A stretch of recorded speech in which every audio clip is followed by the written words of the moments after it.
Assalamualaikum warahmatullahi wabarakatuh. Alhamdulillah huwaladzi arsala rasulahu bil huda wa dini haqq liyudhhirahu 'alad dini kullih walau karihal musyrikun walau karihal munafikun wa kafa billahi syahida. Asyhadu an la ilaha illallah wahdah la syarikalah wa asyhadu anna Muhammadan abduhu wa rasuluh la nabiyya ba'da.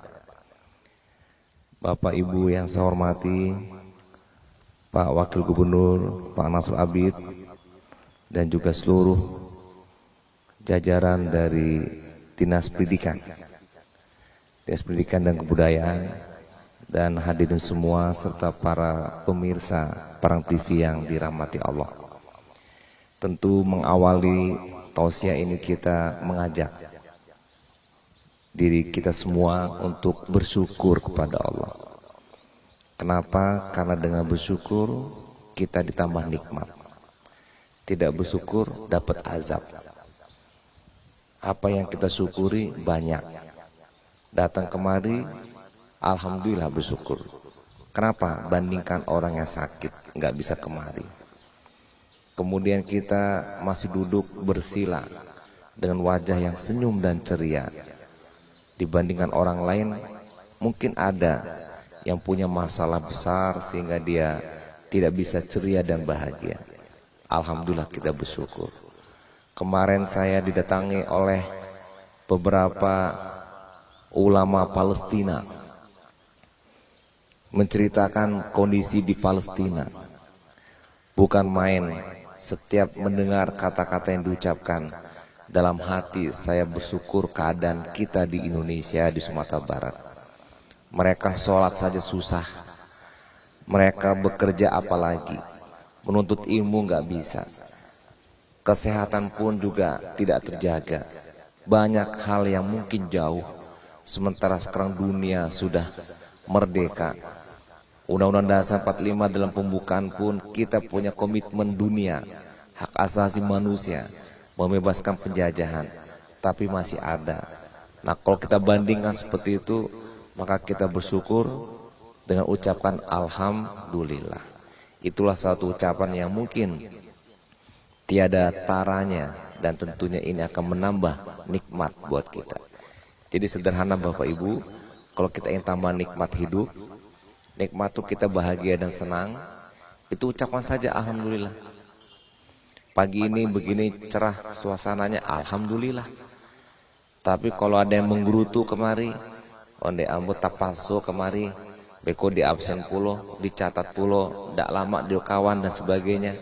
Nah, akhirnya dia tidak bersyukur karena mengingkari kondisi yang ada.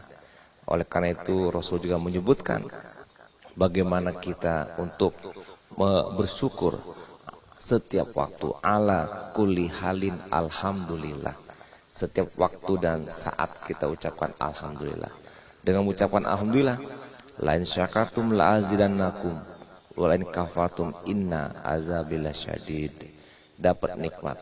Jadi seluruhnya, jangan lihat ke atas, lihat ke bawah, begitu kata hadis Nabi. Kalau lihat ke atas nggak pernah bersyukur, lihat ke bawah pasti bersyukur. Bapak Ibu lihat coba orang yang nganggur, Bapak Ibu kerja, alhamdulillah. Tapi Bapak Ibu jangan lihat saya, jangan lihat Pak Nasrul Abid, ya nggak akan pernah bersyukur. Kok dibandingin ke saya? Saya pun begitu. Kalau bandingin ke menteri, ke presiden, nggak pernah bersyukur. Padahal saya sudah jadi gubernur. Lihatlah ke bawah, yang mungkin menganggur dan tidak bekerja.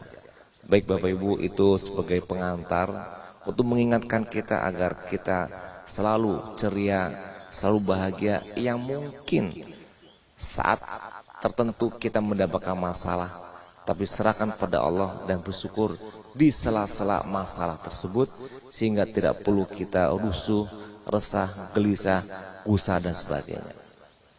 Bapak Ibu, judul yang akan diberikan yaitu berbagi untuk semua. Dalam ayat Al-Quran dalam surah Ali Imran ayat 134. Allah berfirman, A'udzubillahi minasyaitonirrajim.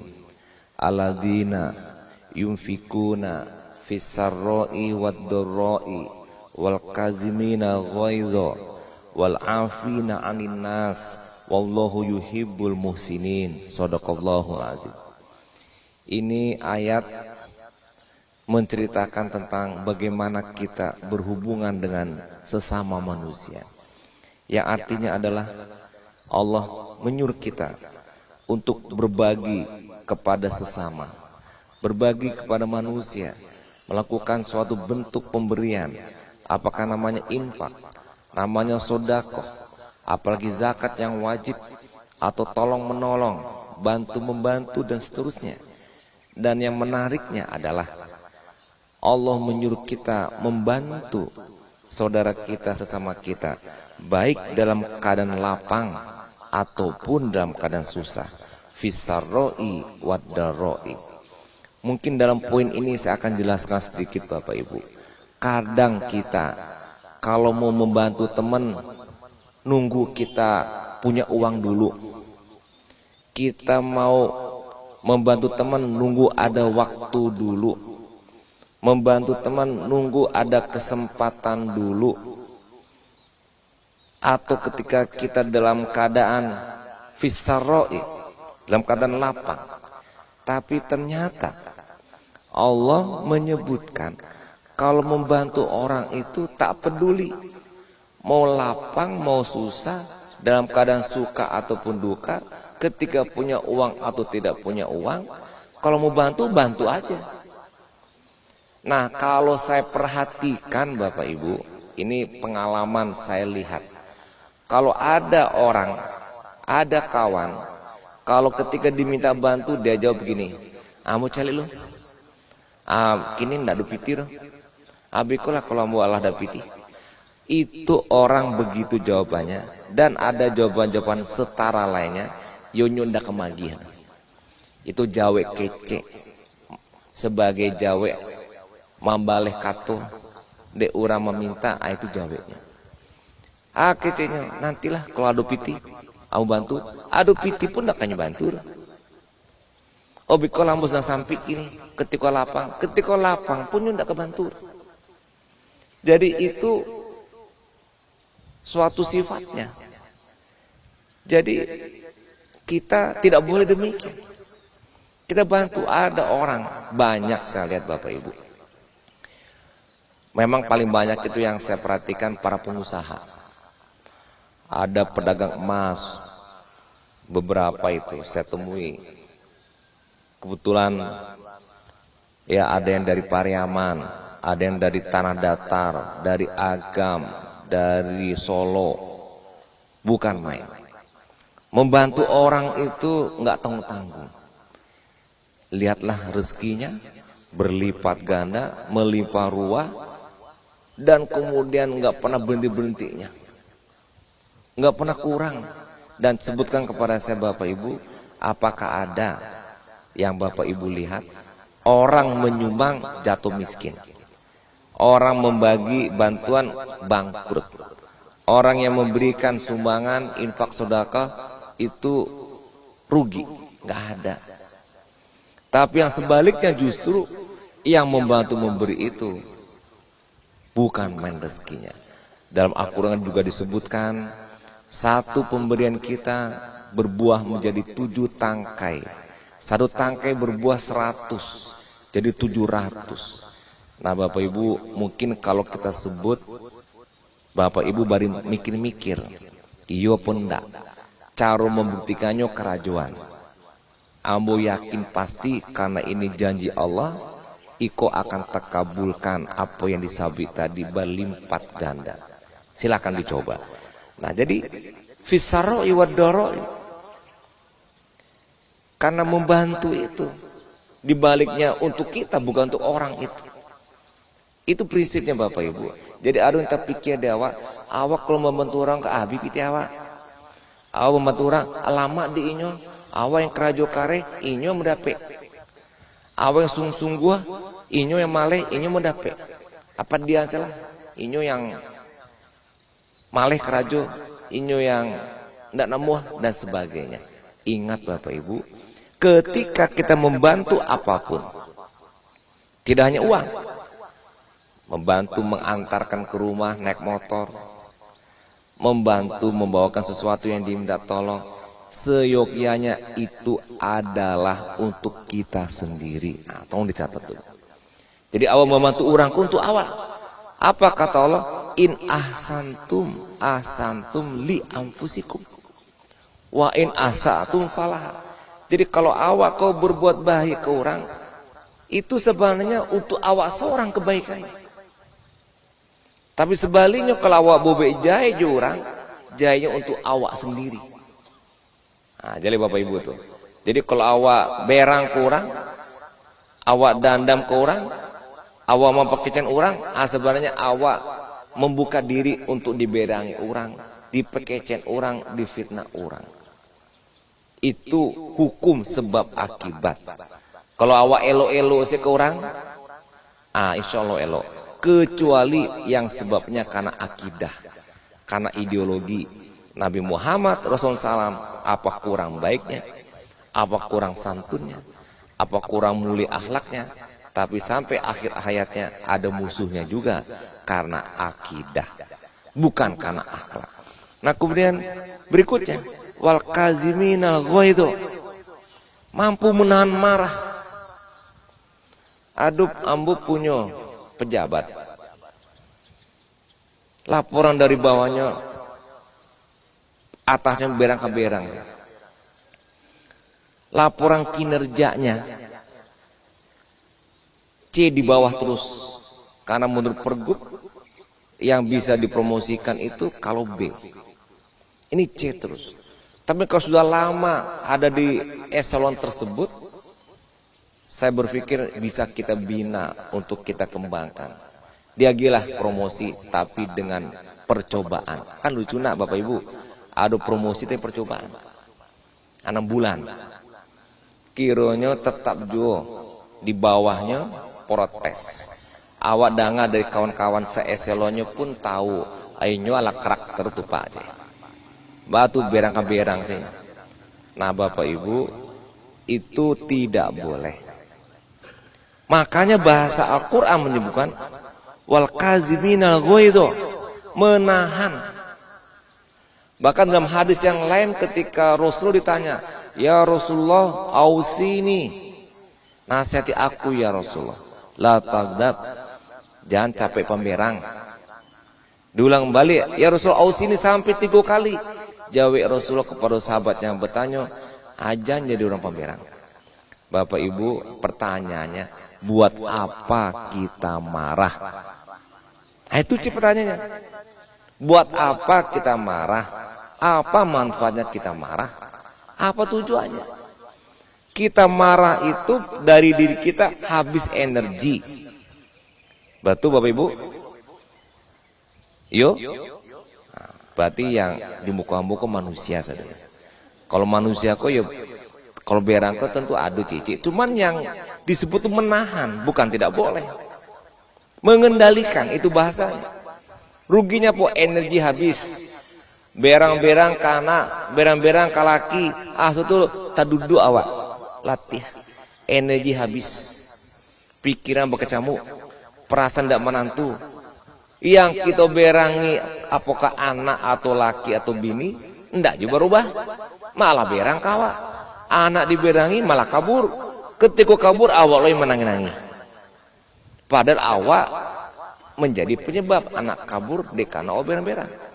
Jadi tidak ada satu solusi dengan cara marah.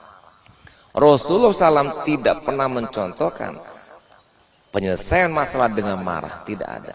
Marah kecuali adalah nafsu kita. Jadi awak ingin ke bawah. Memberikan suatu pembinaan, tegurlah dengan baik.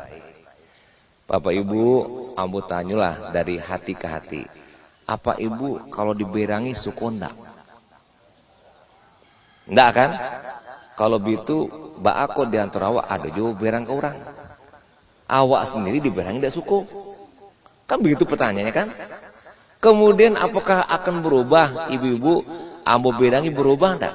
Halun tantu yang ada di hati ibu berang kambuh. Iya kan? Menjadi mungkin sampai kepada pikiran tidak lama. Oke. Oleh karena itu kita tahan, kita kendalikan. Habis energi, habis pikiran, tidak konsentrasi awak jadi bakacamuk pikiran. Dekano berang. Dan berang itu awak yang menciptakan. Jadi awak yang menciptakan berang, tidak orang lain gitu. Dipanggil diam, awak berang. Kawan awak dipanggil diam, diam saja. Nah, jadi saya menciptakan berang, awak seorang. Kan awak yang menciptakan berang. Tidak orang lain tuh. Cuaca paneh, ini berang. Kawannya sama-sama di sebelahnya paneh juga, tidak berang tuh. Batu Bapak Ibu. Jadi berangku saya menciptakan. Awak seorang. Anak lalu tidak nemu jago diberangi, anak lalu aja. Baca rohnya, ya awak agi tahu, awak nasihati. Jo berang, anak malah ngamu, apalagi anak yang sudah balik, tidak namu, hanya punya harga diri pula. Nah, jadi Bapak Ibu, oleh karena itu Allah mengatakan wal kazimina ghaiz. Kemudian wal afina anin nas. Nah, ikut celi Bapak Ibu. Memaafkan. Ambo berapa kali menyampaikan mendilet memori dalam utak awak, dalam perasaan awak. Orang yang begitu banyak masalah, jo orang per orang, kemudian nyepiki-pikir, nyobawo ke rumah masalah itu, kemudian nyobawo kalalo, abisu jago takana puluh masalah yang kepatang, kemudian hari kerajonyo menjadi tidak konsentrasi, kemudian akibatnya masalah bertumpuk, akhirnya memori di utaknya hang. Lihat tuh hang Bapak Ibu. Kalau komputer hang kok bagi kira. Hah? Ndak jalan nih. Tibu di awak kalau hang berarti pikir. Masuk ke gadui belok kiri. Ah jadi baca rohnya. Kita delete. Baca delete memaafkan. Selesai. Oh nyubi itu kawa alam maafkan. Padi asalnya. Ini urusannya urusan awak maafkan selesai ndak usah pikir nih. Bahkan dibiasakan oleh Rasulullah menjelang tidur Rasulullah itu mendilet sadunya peristiwa sehari itu yang mungkin membuat hati kecewa, yang mungkin membuat hati agak kesal atau mungkin sedikit berang dan sebagainya, habiskan saja. Sehingga awak bertemu yang bersangkutan bisa senyum. Tapi kalau tidak didilet, bertemu jumpa bus, ambu melak. Ketika bertemu, ambu cemburut. Ketika bertemu pikiran Allah tidak konsen. Yang rugi sih ya. Tidak Pak Busnya yang rugi, ambo sendiri yang rugi. Karena kondisinya awak tidak memaafkan. Oleh karena itu kita delete Bapak Ibu supaya kita tidak stres, tidak murung, tidak gelisah karena pikiran kita berkecamuk karena salah kita sendiri. Kan salah awak juga. Awak sendiri yang menciptakan diri awak yang membuat susah. Bukan orang lain memang begitu. Dalam pergaulan dan sebagainya. Nah, Bapak Ibu yang saya hormati, kemudian dalam hadis Nabi disebutkan di sini banyak ya. Ada afsus salam, wasilu bil arham, wa atimut ta'am, wasulu bil laili wan nasu niyamu. Artinya adalah ketika Rasul sampai di Madinah memberikan arahan kepada para sahabat. Ya. Apa arahannya? Pertama, sebarkan dengan ucapan assalamualaikum. Tucie. Afsus salam. Yang kedua, wasilu bil arham, bangun silaturahim. Bangun jaringan. Yang ketiga, berbagi dengan orang lain. Wa atimut ta'am, berbagi bisa dengan makanan, dengan segala macam. Dan yang keempat, sholatlah pada malam hari suatu orang tidur. Ampe pasan Nabi. Dan ini dari 4 itu 3 urusannya dengan sesama manusia. Hablum minanas. Dan yang keempat adalah hablum minallah. Nah Bapak Ibu yang saya hormati, jadi kita telah dianjurkan oleh Nabi, telah dicontohkan oleh Nabi untuk berbuat pertama dengan mengucapkan salam. Coba bayangkan agama mana yang selalu ketemu orang mengucapkan salam. Tapi kadang-kadang biko awak, iku mohon maaf saja, dekano ala batamu tiap hari. Kadang-kadang lupa mengucapkan salam. Paling baki juk-ijuk saya mah tuh, atau bahalo sejuk tangan, alcuki. Bakon dah salam, ala cok mana bertamu mah. Ati hari, asakan tua, saruangan, asa meja tua. Tapi sebetulnya tidak ada ruginya kita mengucapkan salam. Karena salam itu doa. Dekano awa mendoakan orang pun mendoakan awak. Coba doa apa yang dah hebat. Awak diberikan doa keselamatan. Assalamualaikum. Nah, bayangkan. Sudahlah diberikan salam keselamatan dengan doa. Diberikan juga salam doa rahmat dan barokah. Bapak Ibu, kadang-kadang awak pun tidak tahu ya, bahwa hebatnya doa salam.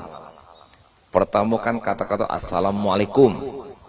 Kemudian yang kedua, warahmatullahi wabarakatuh. Rahmat yang kedua, barokat yang ketiga. Hebat Bapak Ibu. Kalau tiwari saja awak basalam dan tiwari pula awak menjawab. Apalagi kalau setiap bertemu orang, saran ambo yuk Bapak Ibu, kok pun disuruh basalam acok bertemu orang, yuk jangan sadu orang, kalau wasalami, orang dak kenal, biku bingung lah, atau orang dak tahu wasalamnya, ndak lo jawe. 3 manfaatnya, doa keselamatan, doa mendapatkan rahmat, dan yang paling mantap, doa mendapatkan barokat. Barokah. Barokah itu multiguna, multi manfaat, multifungsi, multi kebaikan yang kita dapati. Pitih cuman 2 juta de barokah cukup sadu hidup awak sebulan. Tapi kalau barokah dia 10 juta pasti kurang tauri. Pitih awak gunakan tuh anak awak makan minum sehat cerdas soleh-solehat anak awak di kanu barokah. Gunu akan balik oto, balik kendaraan, enak digendarai dan alhamdulillah seru selame tujuan sampai akhir. Dibalik ke rumah ketek terasa kadang, rumah angin terasa dingin, rumahnya sajua dekano barokah. Jadi Bapak Ibu, idu sebenarnya perlu barokah. Piti banyak dari gunung kalau ndak barokah. Nah oleh karena itu syaratnya bertakwa dan beriman. Walau anna ahlal qura amanu wattaqau lafatahna alaihim barokat minas sama'i wal ard. Jadi beriman dan bertakwa. Nah kemudian wasilu bil arham, silaturahmi. Kata Rasulullah dengan silaturahmi batambah rasaki, batambah umur. Pokok batambah umur. Coba tanya ke para dokter di rumah sakit. Banyak orang sakit fisik akibat psikis. Jantung fisik akibat dari psikis. Hipertensi darah tinggi fisik akibat dari penyebab psikis.